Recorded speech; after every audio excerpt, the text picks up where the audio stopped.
E aí, meu amigo torcedor, minha amiga torcedora, tudo bem com vocês? Como vocês estão? Espero que estejam bem.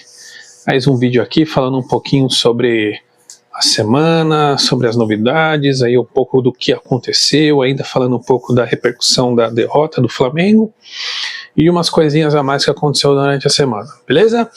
Antes de começar o vídeo, não se esqueça de se inscrever no canal, ativa as notificações, deixa o like, compartilha o vídeo com os amigos, nos grupos de WhatsApp, para ajudar o canal a crescer, beleza? Sem mais delongas, bora pro vídeo.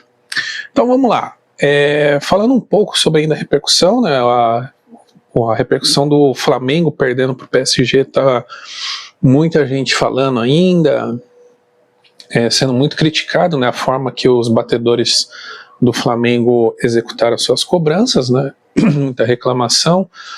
Uma informação, né, o Sofanov, né, o goleiro russo, fraturou a mão no pênalti do Pedro. Então os outros pênaltis ele já estava com a mão fraturada, mesmo assim, né, conseguiu aí fazer brilhantes defesas. Mas o que muita gente está questionando é a postura do Pedro. Muita gente criticou, que ele não foi muito bem, tudo mais. O Pedro, que jogou no sacrifício, teve uma lesão de ligamento cruzado, né, geralmente leva de 9 a 12 meses de recuperação, ele voltou em 7, né, voltou bem, não voltou fisicamente, né, 100%, foi ali para ajudar, né, não tão bem. Tá? O grande ponto foi alguns erros de planejamento do Flamengo. Apesar do Flamengo ter tido um ano muito bom, teve aí muitos erros de planejamento que custaram um pouco aí algumas coisas. Por exemplo, o Flamengo não tinha um centroavante, um centroavante fixo, né? Então o Bruno Henrique, o Plata, jogadores que jogaram ali na posição que não são deles, né? Como ali um falso centroavante. A contratação do Emerson Royal, que não se encaixou no time, não foi bem. Então, se o Flamengo corrigir esses pontos, né, conseguir contratar ali jogadores pontuais para repor, né, para colocar no time, o Flamengo com certeza em 2026 vai dominar novamente, vai ser um time dominante, vai ser um time que vai vencer tudo. Tá? O Felipe Luiz vai continuar no Flamengo. O Flamengo, né, já afirmou que ele não sai, vai continuar, e tá certo, o cara ganhou tudo aí praticamente, tá fazendo excelente trabalho, tem que deixar ele continuando fazendo o trabalho. Em todo caso, o Flamengo já falou que tem dinheiro, né, ganhou aí casa dos 2 bilhões só esse ano em faturamento, em questões de premiação, em questão de patrocínio, bilheteria. Então dinheiro tem, dá para ir no mercado fazer boas contratações. Uma contratação que é muito falada no Flamengo é a de um goleiro, né? O Rossi, que hoje é titular absoluto. O goleiro reserva do Flamengo não faz nem sombra para ele, porque também é bem abaixo tecnicamente. Então o Flamengo iria atrás de um goleiro que pode atuar tanto como titular, como pode ser ali um reserva bem incômodo para o Rossi, né? Então o Rossi começar a ir mal, dá para colocar um outro goleiro reserva, e esse goleiro é o Gabriel Brazão. Gabriel Brazão, que o Flamengo no meio do ano tentou contratar, o Santos não aceitou, e agora final de ano tenta novamente, aumentou a proposta, está negociando. Provavelmente o Gabriel Brazão saia do Santos e vá para o Flamengo, beleza? Falando um pouco sobre o mercado da bola, tá? Então, não tem ainda muitas contratações, né? Falar mais assim das que as que estão sendo mais faladas. No caso, o São Paulo, né? O São Paulo anunciou o Danielzinho do Mirassol, que estava ali, só faltava assinar, e está meio caminho andado com o River Plate para a troca, né? O Galopo. River Plate vai ficar com o Galopo e o São Paulo fica com o Enzo Dias e o Gonzalo Tapia, tá? Esses dois jogadores é a troca que o São Paulo está fazendo com o River Plate. Também está em negociação, o Botafogo está querendo contratar o Ferrarese e Alan Franco, se eu não me engano. Eu sei que o Botafogo estava atrás de 2 ou 3 jogadores do São Paulo. São Paulo pediu ali fazer uma troca também com o Botafogo. Está em negociação ainda, não é nada confirmado, então por enquanto a gente vai só ficar de olho. Beleza? Aproveitando São Paulo, né? O São Paulo que nessas últimas semanas está extremamente conturbado. Teve a questão da denúncia do Ministério Público, teve a questão do departamento médico, o caos todo do departamento médico, caneta emagrecedora que não estava regularizada pela Anvisa. Teve o caso dos ingressos, né, do camarote ilegal, que não era para vender e estavam vendendo. Com essa chuva, vazou água dentro do Morumbi também lá.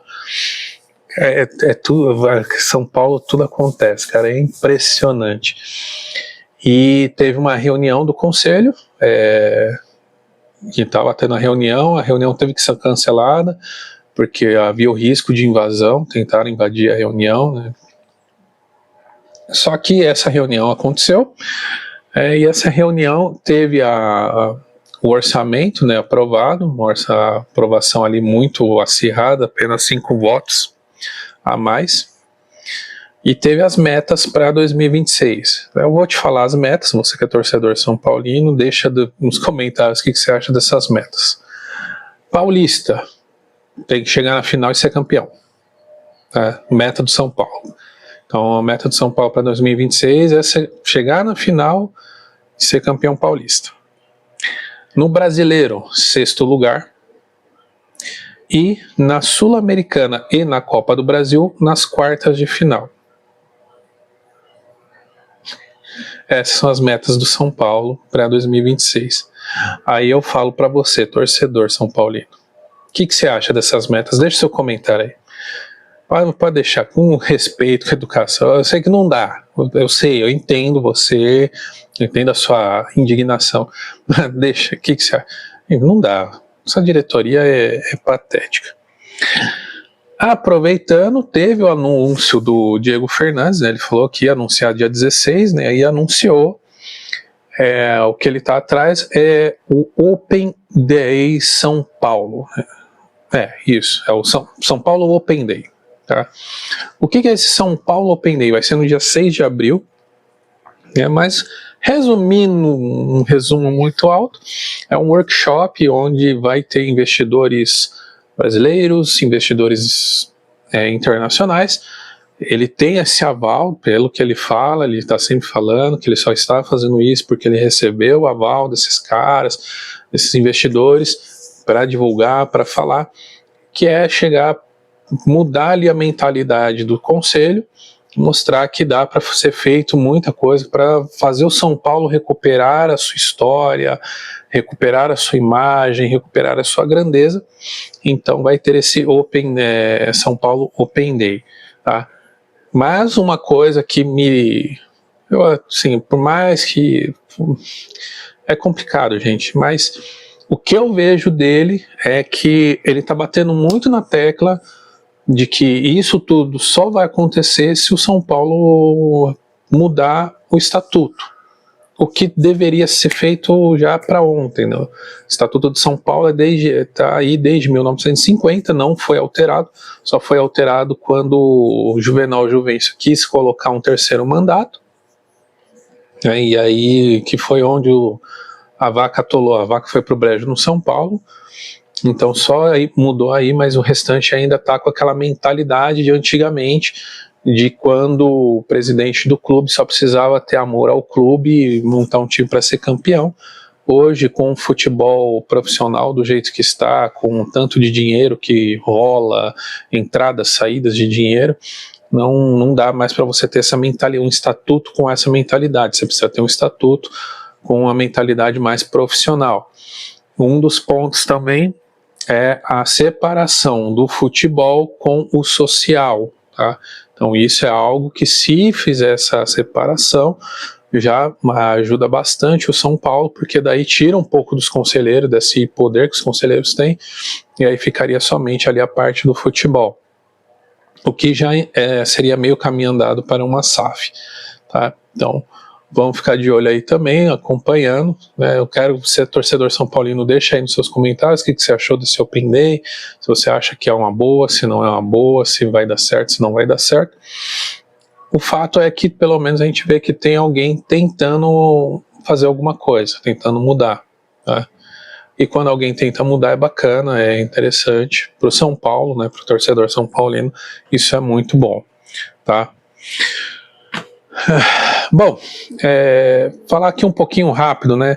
Então nós tivemos algumas mudanças de técnicos, né? Então o Internacional, o Abel Braga, ele deixou de ser técnico e virou diretor de futebol do Internacional. Com isso o Internacional estava sem técnico, sondou o Tite, né? Porém o Tite foi para o Cruzeiro, optou pelo Cruzeiro, e no lugar do Abel Braga, o Internacional optou pelo Paulo Pesolana, né, uruguaio, conhecido aqui no Brasil, né, ele foi o técnico que fez o Cruzeiro subir para a Série A, então fez um excelente trabalho no Cruzeiro. O Internacional aí vendo, né, o bom trabalho que ele fez no Cruzeiro, optando por esse técnico. É um bom nome, né, subiu o Cruzeiro, fez um bom trabalho no Cruzeiro, né, tomara que dê certo aí nessa nova jornada. O Botafogo, né, o David Ancelotti saiu, né, o Botafogo anunciou a saída do David Ancelotti, que pegou muitos de surpresa, né, mas pelo que foi divulgado, a saída se teve por uma indiferença, né, ali entre o técnico e a gestão, no qual ele não concordou com a demissão de um preparador físico. Então ele não concordou com essa demissão, então acabou também saindo aí o David Ancelotti. O Botafogo está sem técnico até o momento, não anunciou nenhum técnico, está avaliando o mercado. O Grêmio anunciou o Luiz Castro, o Tite foi para o Cruzeiro, o Coritiba anunciou Fernando Seabra, né, um brasileiro também. E o Remo anunciou Juan Carlos Osório. Juan Carlos Osório, conhecido aqui no Brasil, né, treinou o São Paulo, treinou o Atlético Paranaense, treinou a seleção mexicana também. O Remo anunciou o Juan Carlos Osório, né, boa sorte aí pro Osório, boa sorte pro Remo. Tomara que dê certo. Eu gostava do Osório no São Paulo, gostei quando ele passou, teve uma boa passagem. Infelizmente arrebentaram com ele e o Bausa foram dois técnicos muito bons, pegaram times ali horrorosos, conseguiram fazer esses times jogarem, e quando eles conseguiram encaixar o time, a diretoria vendeu metade do time, acabou com o time. Então eu gosto desses dois, então torço aí pelo sucesso do Osório aí no Remo. Beleza? Bom, vamos falar agora, né, de duas situações que aconteceram, né? O áudio, né, da Leila Pereira, que vazou, né, da reunião do Conselho Deliberativo, né? Se você não está sabendo, eu vou passar aqui o resumo, né? Teve a reunião do Conselho Deliberativo do Palmeiras, e um dos conselheiros falou que o motivo do Palmeiras não ter ganhado nenhum título esse ano, né, foi por culpa da gestão, né, da presidência, que contratou jogadores, gastou muito, né, gastou 700 milhões com jogadores medíocres. E a Leila Pereira, ela não é de ficar quieta. A Leila Pereira, ela é uma empresária, né, uma mulher de muita fibra, ela se impõe muito bem, né, e ela não deixou barato, e ela falou que não, né. Basicamente, né, resumindo o que ela disse, foi que quando o Palmeiras não ganha, todos são culpados, né, todos têm que assumir as suas responsabilidades. E aí ela deu uma cutucada no Abel Ferreira, porque o Abel Ferreira está há 5 anos no Palmeiras, e há 5 anos ele nunca errou. O gramado, quem errou foi o juiz, que não marcou a falta, o pênalti, quem errou foi o gramado, que estava ruim, quem errou foi o outro time que jogou melhor, foi o horário do jogo, foi o alinhamento dos planetas, enfim. Ele não erra, ele é um cara que não erra, todo mundo erra, menos ele. Então foi uma indireta assim pro Abel Ferreira quando ela fala que todo mundo tem que assumir as suas responsabilidades, né? Ela fala também da questão das faltas, né, dos pênaltis, se foi, não sei o quê. Ela também fala, né, e ela cita, né, que ela não dá para ela ser cobrada, não dá para você ser campeão da Libertadores quando os seus jogadores não chutam a gol. Então ela dá uma cutucada nos jogadores também. Ela fala, eu nunca vi um time que quer ser campeão se não chutar pro gol, eu nunca vi isso, e de fato ela tem razão. Palmeiras em 60 anos aí enfim, de todo o tempo da Libertadores, até hoje o Palmeiras foi o primeiro time que foi para uma final e não chutou a gol. Todos os outros jogos, todas as outras finais, os dois times chutaram a gol, e o Palmeiras foi o primeiro que não chutou. Então ela fala que todo mundo tem que assumir as suas responsabilidades, e ela fala uma frase muito interessante, né, que ela fala que é extremamente perigoso você terceirizar a culpa. Então quando você terceiriza a culpa, você cria ali uma falsa segurança, e isso acaba prejudicando e muito, né? Então ela aí metendo bronca na comissão técnica, jogadores. Então ela fala de fato que ela não pode ser cobrada nesse ponto, né? E é uma verdade, né? Ela não estava em campo, não foi ela que montou o time, não foi ela que treinou, não foi ela que escalou, não foi ela que substituiu, ela foi lá e contratou. Só que tem muito torcedor que está colocando a culpa tem alguns, né, muitos não, né, mas tem um torcedor que está colocando a culpa na Leila Pereira. Mas vamos fazer uma reflexão aqui, né, você que é torcedor palmeirense. Vamos ver se a culpa é da Leila? Então, no Palmeiras, como é que funciona a contratação de jogador? Tá? O scout do Palmeiras, junto com a comissão técnica, pega o jogador, coloca na mesa, junto com a Leila, são 3 votos. Então, o scout, comissão técnica e a Leila, são esses 3 votos. A Leila, o voto dela é na questão financeira. Ela não vê questão técnica, ela vê a questão financeira. Custa tanto, quer salário tal? Dá? Beleza, dá. Então meu voto é assim. A questão técnica, todas as outras coisas é comissão técnica e scout. Tá? Então, todos os 11 jogadores que o Palmeiras contratou, quem indicou foi o scout do Palmeiras, foi o scout junto com a comissão técnica. Ela simplesmente olhou e falou, pô, o Palmeiras consegue pagar, o Palmeiras consegue contratar. Esse foi o único ponto. Então vamos lá. Para esses jogadores, eles tinham eles tinham um bom departamento médico? Eles tinham estrutura? Pronto, estava procurando a palavra. Eles tinham estrutura, departamento médico, academia, profissionais. Tinham. Né? O departamento médico do Palmeiras é muito bom, né? O CT do Palmeiras é muito bom, né?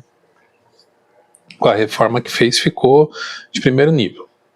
Então, nesse ponto, a culpa não é da Leila, porque ela está dando estrutura para os seus jogadores. Beleza. A culpa é da Leila quando os jogadores, eles o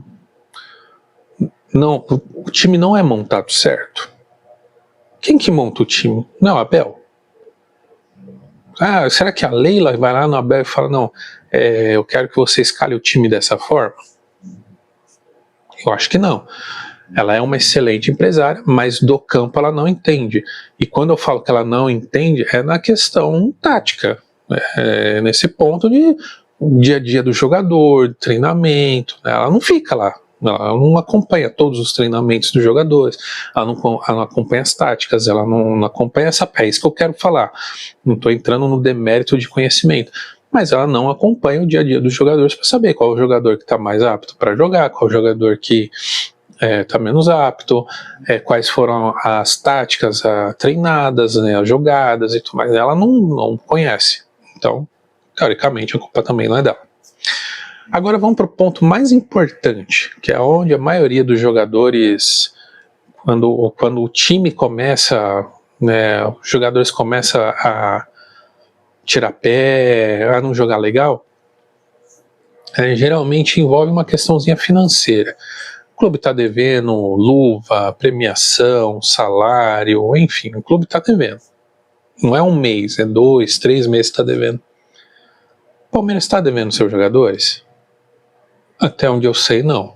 Até onde eu sei, salário pago, premiação paga, luva paga, direito de imagem pago, tá tudo pago no Palmeiras. Os jogadores estão recebendo certinho. Então, gente, a culpa não é da Leila, tá? Jogar toda a responsabilidade nas costas dela é errado, não é certo? Eu acho que dá para cobrar a Leila na questão de cobrar mais a comissão técnica e cobrar mais os jogadores. Aí realmente, aí você tem que falar, porque ela é gestora, ela injetou grana, ela gastou dinheiro, ela investiu um dinheiro que não é dela, é do clube. Então 700 milhões, mas o Palmeiras tem, beleza, o Palmeiras tem mais 700 milhões. E isso eu tô falando das contratações, não tô falando dos salários. Então eu acho que sim, acho que dá para cobrar a Leila na questão de ser mais firme na cobrança. Não, já há muito tempo ela vinha passando muito pano para Abel Ferreira, esse ano ela não passou pano, bateu de frente com ele, mas eu acho que está na hora de dar uma chamada maior. Então nesse ponto de cobrar mais comissão técnica e jogadores, sim, eu acho que a Leila precisa cobrar mais, mas colocar ela como a principal responsável porque o clube não ganhou nada, aí já não dá, aí já é não entender de futebol, não é entender do esporte, tá? Então eu acredito aí foi muito infeliz esse conselheiro na fala dele, né? Infeliz demais. Então o Palmeiras aí vem em 2026, vai precisar se reerguer, vai precisar remontar o time, vai precisar refazer muita coisa, mudar algumas posturas, se quiser continuar ali brigando e voltar a ganhar título, tá? Por mais de tudo, se você for olhar o ano do Palmeiras não foi ruim, claro, não ganhou título, mas foi vice-paulista, caiu nas quartas da Copa do Brasil, foi vice na Libertadores, foi vice no Brasileiro, então ele tá brigando ali em cima. Então, mesmo ruim, mesmo não apresentando um bom futebol, o Palmeiras estava brigando lá no topo, estava brigando pelos títulos. Então sim, eu acho muito válido, eu acho interessantíssimo essa questão da Leila mudar essa postura, tá? Bom, saiu informação de que a Leila, né, vai acabar o mandato da Leila, mas a Leila queria estender o seu mandato para um terceiro. Tá? Bom, eu vou dar minha opinião, tá?